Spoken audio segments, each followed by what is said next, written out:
Welcome to another episode of the How to Do Your 20s podcast. In today's episode, I'm going to be interviewing James Clark from Nomadic Notes. And James is the quintessential digital nomad, kind of a godfather in the area, if you will. And he's got a lot of really interesting things to say about the subject. So James, why don't you tell us a little bit how you got started in this? Maybe start with like post-high school, the path that you took. Okay, yeah, thanks for having me on your show. It's an honour, and it was great to meet you last month. So, uh, I guess my story is a bit different in that I didn't go to college, and I started work before the age of the internet. So we're all talking about digital nomadism now, and how people can pretty much launch out of school or college and start an online business. For me, there wasn't the internet, so I left school not knowing what I wanted to do with my life, and I went through the college guidebook at school, and there was like hundreds of pages of courses, and none of them appealed to me. So rather than just picking something that I didn't want to do just for the sake of going to college, fortunately, I didn't pick anything at all.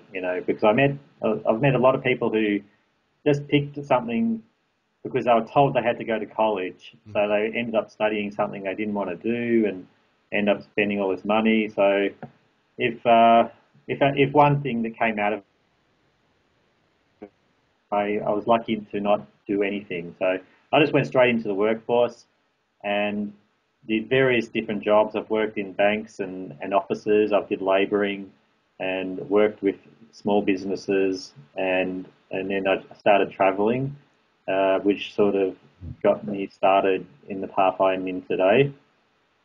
Was that when I started travelling, I realised that I actually really love to travel, and in Australia we get 4 weeks holiday a year at our work, so it's a bit more than US, but it still wasn't enough for me. So I decided to get the working holiday visa. So for Australians and Europeans, we have like agreements with countries where we can go and live and work in different countries for 1 or 2 years.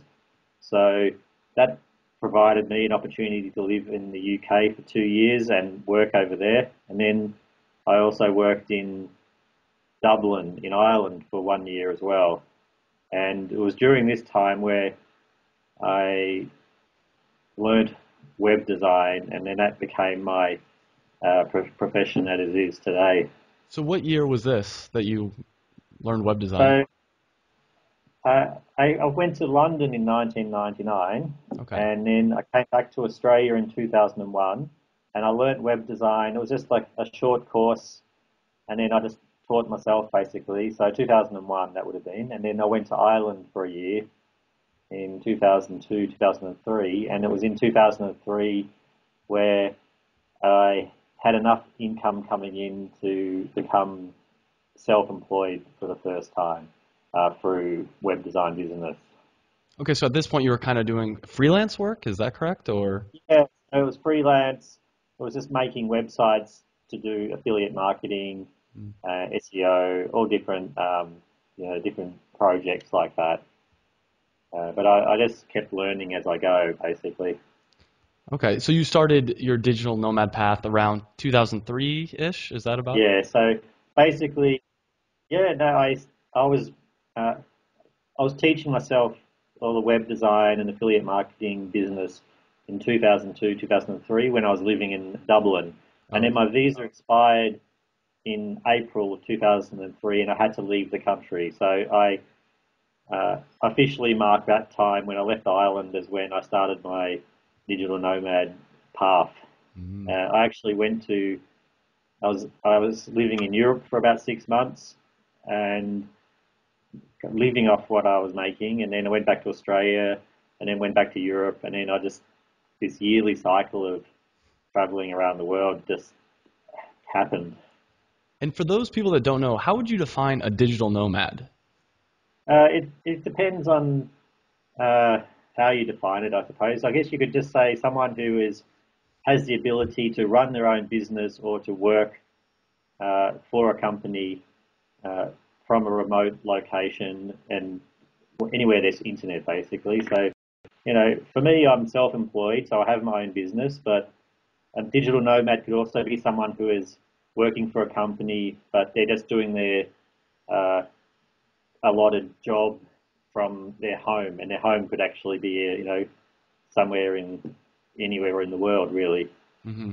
Who would you recommend like try out the digital nomad lifestyle? Is there certain types of people you'd recommend it for, or really anybody? Yeah, absolutely. No, it's not for everyone, and I don't recommend it for everyone. So uh, it's if you really want to travel, it's a great thing to do. Like I know, especially for Americans, where you get like 2 weeks a year holiday for a job, it's like there's not really enough time to even sink your teeth into the culture of a different country. Yeah. So if you want to say spend 6 months traveling around Asia or South America or something, having a digital nomad job will at least give you that opportunity. And it's two parts to being a digital nomad. You have to want to travel or at least live somewhere outside of your own home country, and you also have to have entrepreneurial flair, or Hmm. else, or if you're working for someone, have the ability to work at home and not be supervised. Like if you can, just say you have to do, and you're happy to work at home, unsupervised, out of the office, then great. That's another uh, tick in the box for being a digital nomad. Yeah, no, I agree. I think the difference between being a digital nomad and just a backpacker or travel to me is that I feel way more productive. Like I tried the backpacking thing, and a lot of people in my generation, they just want to go backpack, and that's great. I think there's a lot of value in that, but I find personally that bringing a laptop along with you and working, you have that sense of like you're doing something with your life, but at the same point, Yes. you're able to travel, you're able to be free. And so, what kind of jobs do you see people? I mean, we've already talked about a couple of them. It sounds like freelancer and doing SEO work and stuff. What are some other jobs that you see people that are digital nomads do? Yeah, it depends. So, you can be anything from being employed by someone. Like I have met people who were, just humble data entry clerks for Mhm. a company. They were just typing in results for tests for some medical company, and it was started abroad with them, Mhm. stuff like that. But then it's, obviously anything that's digital based is going to be a great help because you can take it everywhere and you don't have inventory to look after. Mhm. So, to the web design, a creative things. If you're a writer or photographer, any of that creative kind of area is also a plus. Uh, or if you're looking at more traditional work like teaching, I know people who teach abroad, but then use that as a springboard to go and travel around from wherever they're based at. Mhm.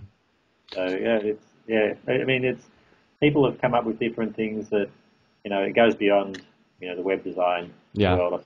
So, Yeah. is there something that you'd recommend? Let's say that someone listening to this episode right now really wants to get involved in traveling, the digital nomad lifestyle. Is there a certain type of job or something that you'd recommend someone starting into it that you think, oh, this is a little bit on the easier side, a good way to get your foot in the door, or Yeah, I guess just finding a digital skill, even if it's something simple, but if you just become really good at it, and then if you can go somewhere like Elance or somewhere like that and practice. You can even do it at home at the start. Even if you're doing a job and you're not able to start traveling yet, uh, you still have hours in the evening to build a little business or a little freelancing work for yourself and just practice whatever skill it is you think that you can pick one particular skill set and then go from there.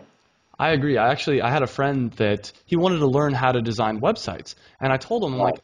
if you're gonna do that, you really need to have a project. You really need to have something. You can't just. It's hard to say I just want to learn to build a website and not really have any kind of objective. So what I actually told him was go on Elance, uh, you know, find a job. It's going to take you a while, but usually they give you a week or two to complete it by. And then you're Yeah. making money, and at the same time, you're learning a skill. And I told them, just bid lower than everybody else because you're really doing it. It's a way to learn it.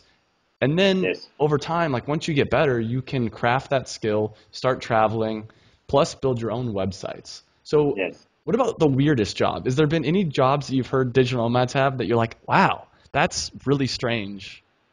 I don't know. Maybe it's because I'm so uh, I'm just surrounded by weird people now, so it probably doesn't even seem weird. I mean, just the fact that doing what we do, if when I talk to normal people, just the fact that I travel the world and say I'm a web designer still doesn't register as like normal for a lot of people. Yeah, And it's really hard to explain to a great percentage of the population what I do yeah. and that it can be done.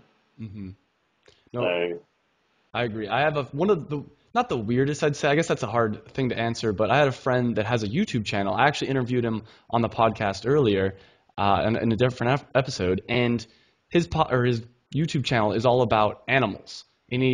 right, And when he told me, I'm like, wow, that's you see these yeah, kind of YouTube channels on videos all the time, but I'm like, oh my God, here's someone that's actually doing it.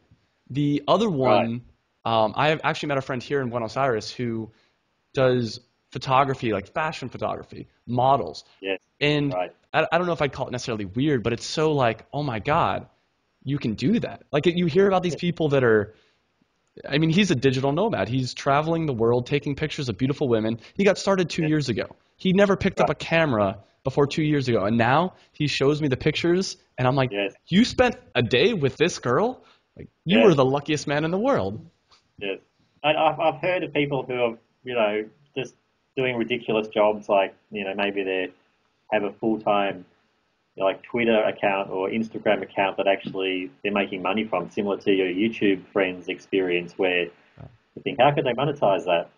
Well, I guess with YouTube now with the ads, it's possible, but hmm some of the newer social media ones where the ads aren't as obvious, but they still some people have made money out of it. hmm And for every, there's quite a few, digital nomad, location independent blogs and resources out there.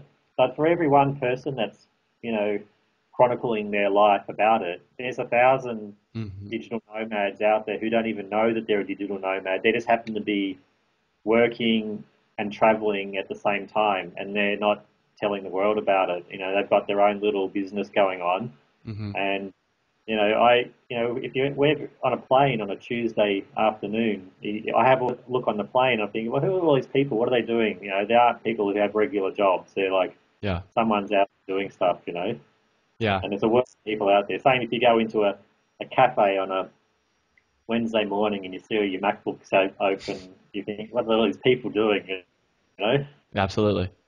So, Yeah. any advice you'd give to people that want to be a digital nomad? We've already covered a little bit of advice here and there, but anything else that I know your blog seems like it's a pretty good resource for some inspiration at least. Yeah, I've got a resource page for people if they want to look for all. I've just bookmarked all the other digital nomad resources out there.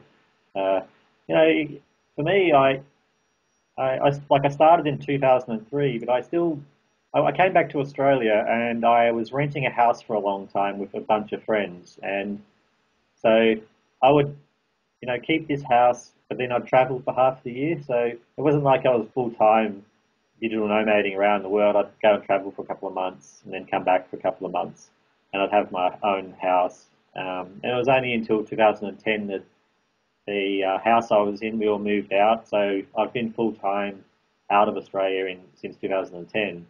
You don't have to go full time at being a digital nomad. It's it's the far end of the bell curve for people to be full time travelers. hmm But you can be a digital nomad and have a home base.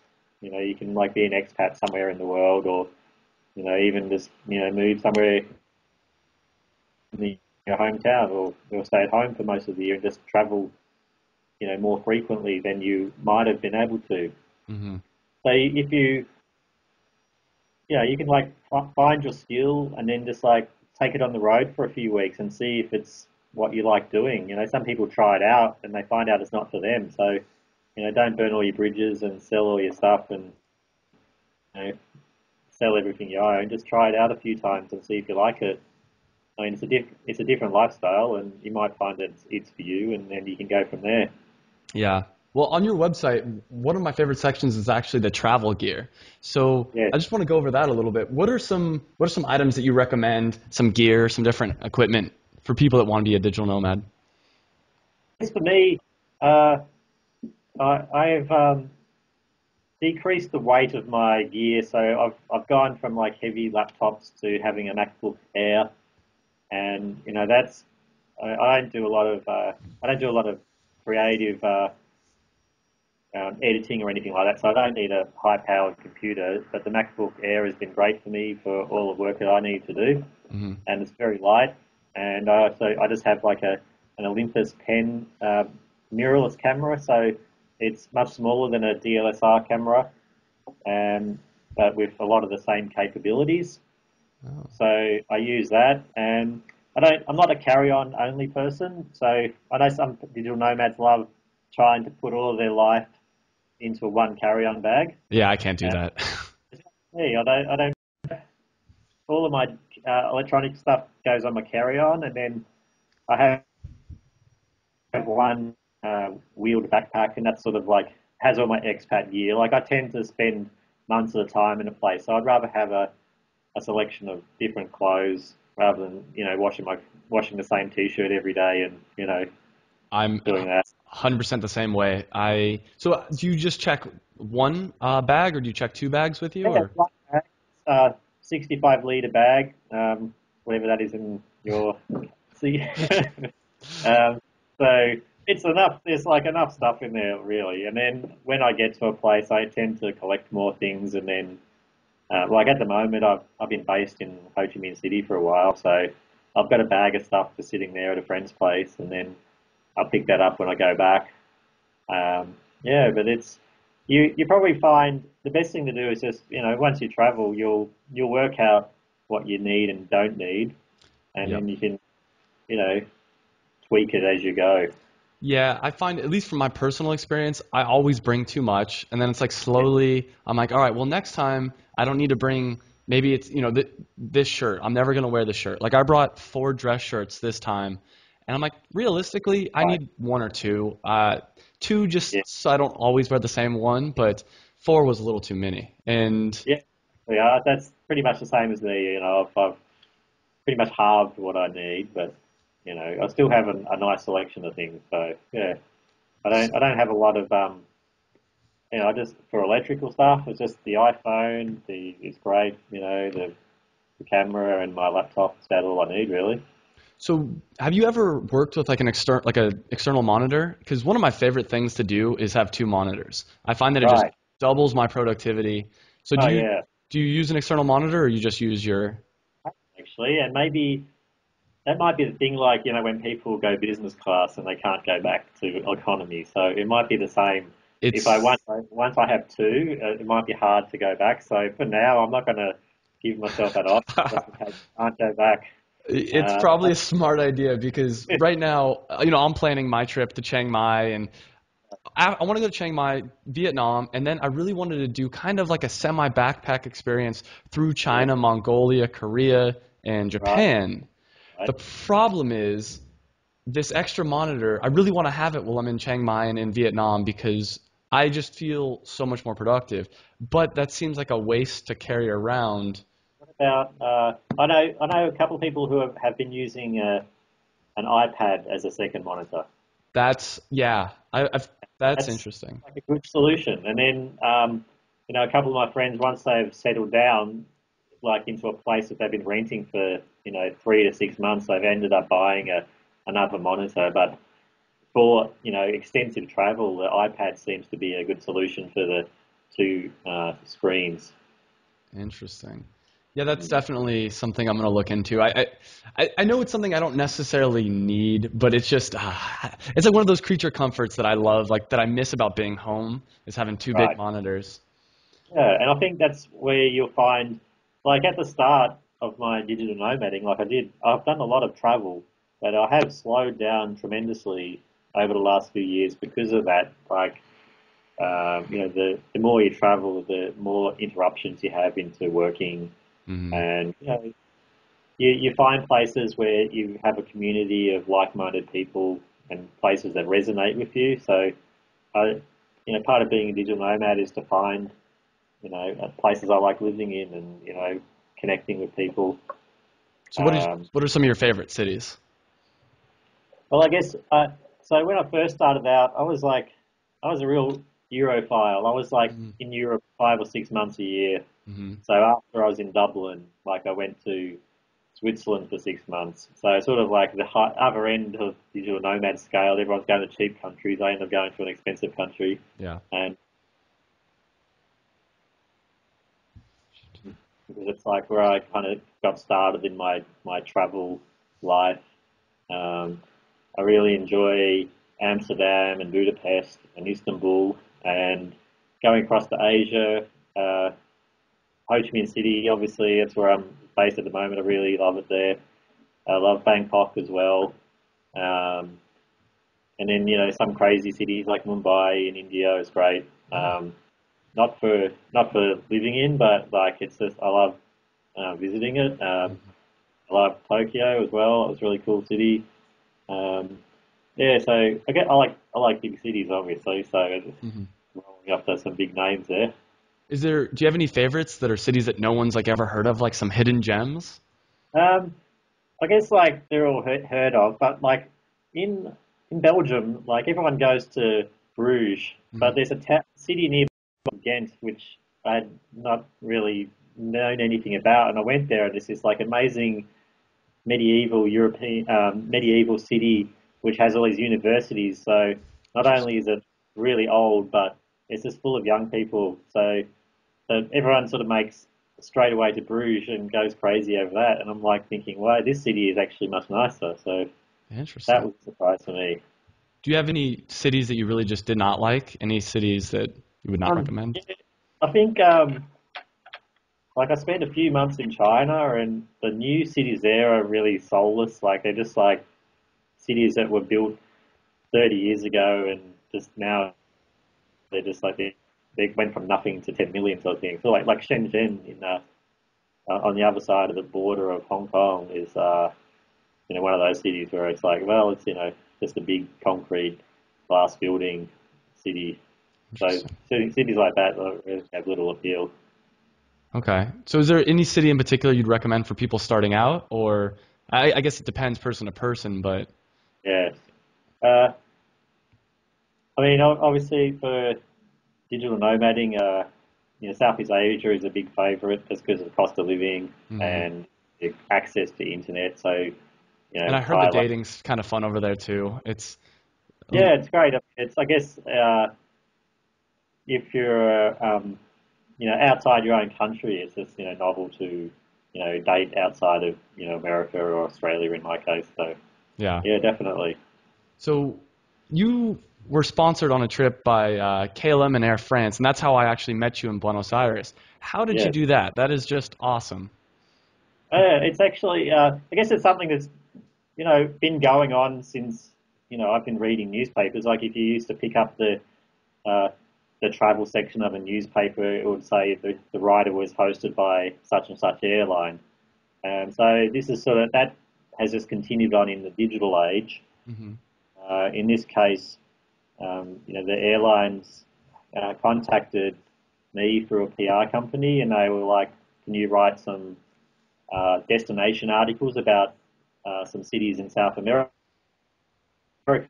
Uh, we selected Buenos Aires. They wanted to promote their flights from UK airports, and I was just happening to be in London. So I flew from London via Amsterdam to Buenos Aires, where I met you, and then I went over to Montevideo, and then flew back with Air France, and then back to London. So in the next month or two, I'll be writing articles about all the cities I visited and mentioning that I flew on with courtesy of Air France and KLM.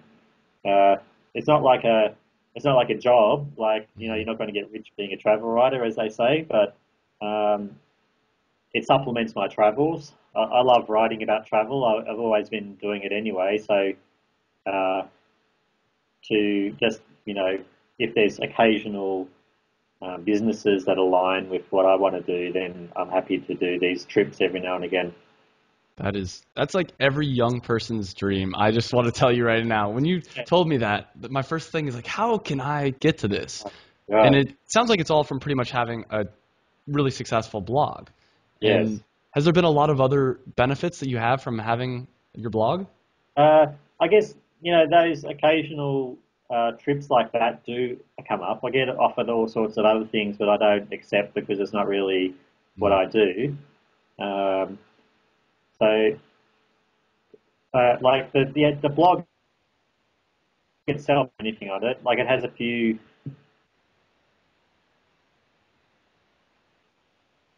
Mm.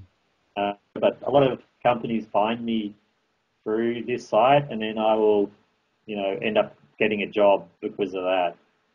So it's like my business card online. Interesting. Okay, so what are your thoughts? Does everybody need to start a blog, or do you think it should only be a couple people? Because I kind Uh, of feel like everyone should start. yeah, Not everyone, but I'm yeah, so I'm so passionate that everyone should have a blog. So I'm really biased about it. yeah.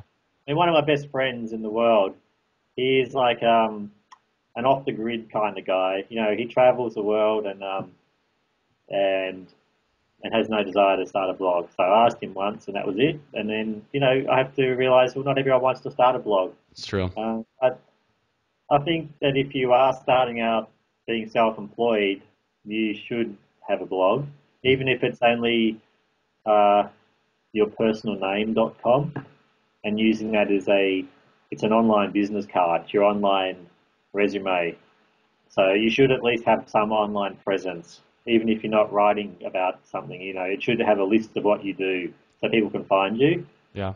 Then, if you do feel compelled to write something about your life, then yeah, that's great.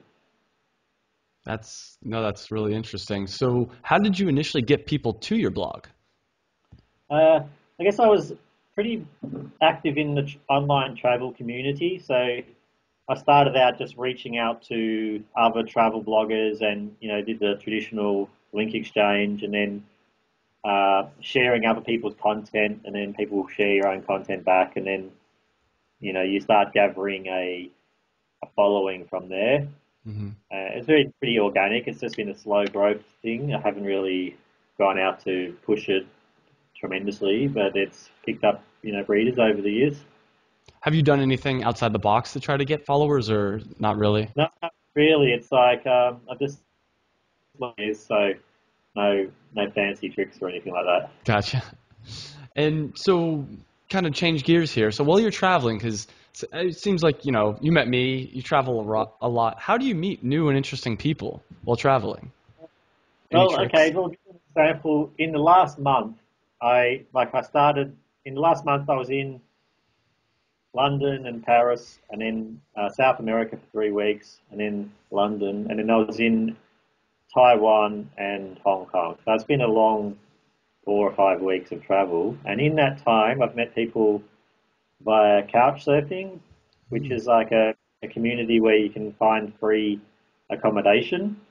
But in it, I just register and let people know that I'm in their city. Sometimes I look for accommodation just to see if there's anything about. I didn't find any accommodation in Taipei, but someone contacted me and said, "Hey, I see you're in Taipei. Can I show you around?" So I was like, "Great." So that was great. I got taken to different parts of the city I'd never been to before, or would have thought to have visited.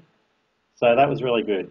I meet people through friends of friends. So meeting you for a friend of mine in Saigon Hmm. is an example. Uh, I'm in some travel groups on Facebook.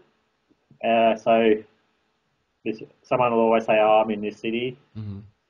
In specialty forums like the Dynamite Circle, I'm in that one. Yeah. So as you know it, so that's always a good place to meet too. So if you're in a forum that specialises in whatever you do, that's always a good way as well. And having a blog has also been a great way to meet people. So I blogged that I was in Taipei, and another blogger emailed me and said, "Hey, I'm here too. Let's meet up." So it gets to the point where I need to time out sometimes and for myself because I've got all these meetups. Yeah. There's never, especially if you're going to busy cities, you'll never be short of meeting people. That's all. Have you ever tried meetup.com? I haven't, mainly because I registered and had a look, but I've never gone. But because everything else I've done has always been enough, more Yeah. than enough to have me going. But definitely, if you don't have the contacts that I have, like I've got a blog that's established, and I'm in these pretty busy groups, so I would definitely recommend trying it if you don't have any other thing, because it's a great idea to get outside of your circle and meet some other people that you don't know. Yeah. I use couch surfing all the time. I love it. And Yes, I will say, I do a lot of the events that they have, and yes, sometimes you'll meet interesting people. Let's put it that way, to yes, put it nicely. But you'll yes, meet some amazing people too. You meet absolutely. all types of people. It's such a large organisation with so many people in it that you definitely need to, sort the wheat from the chaff. So, Yeah. but it's definitely worth trying out because I have, stayed in a couple of places that were great. So, it was good. Another thing I've done is, it sounded like you were kind of talking about this, but like Facebook groups such as Entrepreneurs in Rio or Gringos in Rio, or Yes, that kind of stuff. Those tend to have some really interesting people too. yes. Uh, Uh, some of them are out of control. So, oh, yeah, interesting. some of them are like, some of them are really good. Like I've met some great people, and then some of the meeting, like in the expat ones, like they're grizzled, old timers that have been there for ages and are jaded, and they're just like, like when a forum goes rotten and Hmm. people are really snidey and stuff like that. So yeah, definitely. But there might be like 5 or 6 forums in a city, so it's a matter of subscribing and then seeing the temperature of each forum and finding which one is a good vibe and going from there. Yeah, absolutely. So, do you ever get sick of being a nomad? No, it's I love what I do, and I go back to Australia once a year Hmm. and see my family, and check up on my books and all that. And it's sort of like a year. It's always like a way of you know reflecting on my lifestyle and seeing if I'm still liking what I'm doing. And I Yeah. always find when I go back, like I'm from Melbourne, Australia, which is a great city, and I love living there. And if anyone's going there, I highly recommend it. But it's like whenever I go back, it's like I don't feel like there's anything there for me at the moment. I still Hmm. feel like where I'm meant to be is still overseas. So that's the good thing about it is I don't have to stay wherever I am. If I do wake up one morning and think I'm done, I'm going to finish this digital nomad life and go back to Australia, I will. Um, I haven't, I haven't declared on my website I'm never going home and burning all my stuff. It's like it's a day at a time. It's like at the moment this is what I'm doing, and uh, I left when I started 11 years ago. I didn't even think that I would be doing this, and then it just kept happening. Gotcha. And any advice for people if they do get homesick? Go home. I don't know. That's It depends. that's a good answer. I mean, it's at the start, like when I first started traveling, when I went on really big trips, like I knew I was going to be away for a year. The first week or two was kind of a bit freaky. Like I second doubted myself. Hmm. I was thinking, what am I doing? I just sold all my stuff, and it was just all this fear and panic of like, have I made the right decision? But as the months went along, I realized what a life changing experiencing it was becoming, and I totally loved what I was doing. Uh, I guess if you are having moments where you are homesick, you can just like call people up, or just change up your environment where you are at the moment. Hmm. If it's a persisting thing, then maybe it's like not where you're meant to be. I mean, if you're um, voluntarily in a place, you don't have to stay there. I mean, it's different when you're, if you're working, if you're in the army or something, and you've been deployed somewhere for a year, you've got to suck it up for a year. That's true. But for us, well, for you, you've got to stay somewhere, and it's like, well, if you don't, you might maybe, you know, some persons have heard about a city that's amazing, but they get there and it's not what they thought it would be. So maybe give it a few months, and if it's not working out, then move to another place. Hmm. Maybe the homesickness isn't that you miss home, but wherever you're living, it doesn't resonate with you. Yeah, I agree with that. I really like that advice. Just go home, and that's part of being a digital nomad is you're able to go home if you need Exactly. to. Yeah, I mean, and I get a bit, in the digital nomad space when people start complaining about being a digital nomad, I think, oh, that's such a worst first world problem. It's Yeah, like no one forced you to do this, so it just seems ridiculous to complain about it yeah. and how tough your life is. And it's like, no, it's like go home and then work it out from there. Absolutely, I agree. All right. So, any last advice for people that are looking to be a digital nomad? Anything? Um, yeah, I think like we covered before, just like, give it a test run. You don't have to do it forever. So it's not like you need to sell everything. So, book a holiday for a month and a lot of my normal friends, when they have a holiday, they don't work. Mhm. They leave their laptop at home and they're off having at the beach. Like you said, you like the idea of being productive. And that's about being digital nomad is like actually traveling and being productive somehow. Mhm. And so take your laptop and your skill and start you know doing a thing from whatever location you're doing and seeing if this digital nomad thing is for you. Then if it is, then you can go from there.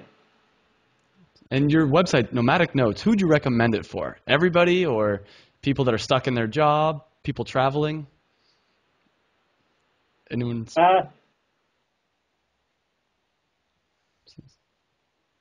Digital nomading. So a lot of my friends in Australia follow me, but they have no desire to be a digital nomad. So I just, I write about places I've been to. Yeah. But if you are a digital nomad, then yeah, feel free to email me or check the resources page on the digital nomad page and sort through all of the links that are there to other sites that'll send you on your way.